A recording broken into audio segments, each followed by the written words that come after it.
Malam ini kita berbeda. Berbeda warna kulit, berbeda bahasa, berbeda tradisi, berbeda budaya. Bahkan mungkin kemarin kita berbeda pilihan. Tetapi walaupun demikian, marilah kita sejenak, walaupun saya tidak lama, sejenak kita merenungkan firman Allah Subhanahu wa taala, Allah Azza wa Jalla wa ala. Bismillahirrahmanirrahim. Wa'tasimu bihablillahi jami'an wa la tafarraqu.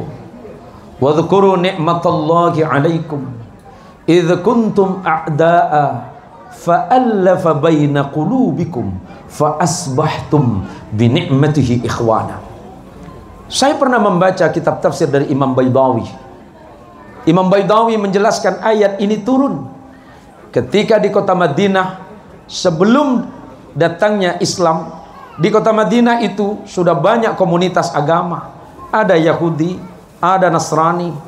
Kalau Yahudi itu adalah Bani Quraidah, sementara Nasraninya yang ada di Madinah sebelum datangnya Nabi ada namanya kaum Aus dan Khazraj. Kebiasaan kaum Aus dan Khazraj itu, padahal datuk moyangnya adalah bersaudara kakak dan adik, tapi karena persoalan kepentingan mereka bermusuhan, bahkan berperang selama kurang lebih 120 tahun sebelum datangnya Nabi. Ketika Nabi SAW hijrah dari kota Makkah ke kota Madinah, ceramah pertama Nabi di kota Madinah didengarkan oleh ribuan orang masa itu. Apa yang disampaikan oleh Nabi? Ya ayyuhan nas, afsus salam, tebarkan kedamaian di antara kalian. Jangan lagi bermusuhan, jangan lagi bertengkar, jangan lagi saling bertentangan. Walaupun kalian berbeda, perbedaan yang ada jangan menjadi alasan untuk bermusuhan, apalagi membenci dan saling berperang. Itu pesan Nabi yang pertama. Yang kedua, wa at'imut ta'am, berikan makanan kepada orang yang membutuhkan. Yang kaya wajib menyantuni yang miskin. Penguasa punya kewajiban untuk melindungi yang lemah. Yang kuat melindungi yang lemah, bukan sebaliknya. Yang punya kekuasaan harus melindungi rakyat. Karena itulah konsep kepemimpinan yang dibangun dalam Islam, dan contohnya adalah Nabi Muhammad SAW ketika memimpin kota Madinah. Yang dipimpin Nabi bukan Muslim semua, Bu. Ketika mimpin Madinah, hati-hati. Maka Madinah yang awalnya bernama Yathrib, Yathrib itu nama seorang anak keturunannya Arfahsyad. Arfahsyad itu anaknya Syam. Syam itu anaknya Nuh alaihissalam. Nuh anaknya Lamih. Lamih anaknya Matusalih. Matusalih anaknya Idris alaihissalam. Idris anaknya Yarid, anaknya Mihlai, anaknya Kinan, anaknya Anwas, anaknya Sis, dan anaknya Adam alaihissalam.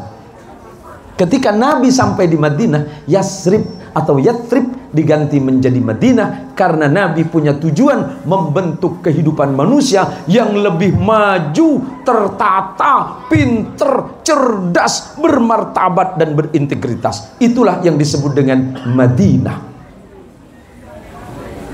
Yang ketiga kata Nabi, wasilul arham, sambung silaturahim. Maka kata Nabi yang ketiga, wasilul arham, sambung silaturahim. Dengan silaturahim pertama, Allah panjangkan usianya, Allah mudahkan rezekinya, dan Allah berkahi hidupnya. Malam ini kita berkumpul bersama-sama di malam tasyakuran atas dilantiknya Tuan Guru Haji Munaji. Walaupun tadi beliau mengucapkan Alhamdulillah, ternyata di belakang beliau mengucapkan Innalillah. Itulah hidup Nabi Ayub. Berapa menit lagi, Bang? Waktu saja, Bang. 60 menit. Enggak, saya kasihan kalau lama-lama, Bu. Ini bisa habis saya loto lagi bisa ya nih, Bu. Mungkin lanjut lagi masak lagi Tuan Munaji ini. Saya beda biji. Bisa aman sih, penting daging telur kilo sih. Bang Jenderal paham nggak? Paham nggak? Ini guyonan Madura loh, Bang. Tahu beliau, insya Allah tahu beliau. Ya boleh tak tahu salah TV itu. Minta ada di Madura dulu lamba. Allahumma sholli ala Muhammad. Yang keempat kata Nabi, pesan Nabi ketika di Madinah, wasallu bil lail wan nasu niyam tadkhulul jannata bisalam. Salatlah kepada Allah di malam hari, di saat orang lain sedang tertidur pulas, bangun engkau kata Allah. Segera temui Allah, jumpai Allah Tuhanmu dalam sujudmu, karena janji Allah, wa minal laili fatahajjad bihi nafilatan lak asa an yab'atsaka rabbuka maqaman mahmuda. Orang yang sujud, yang tahajud malam-malam, yang lain lupa kepada Allah, dia nangis munajat kepada Allah, Allah kabulkan.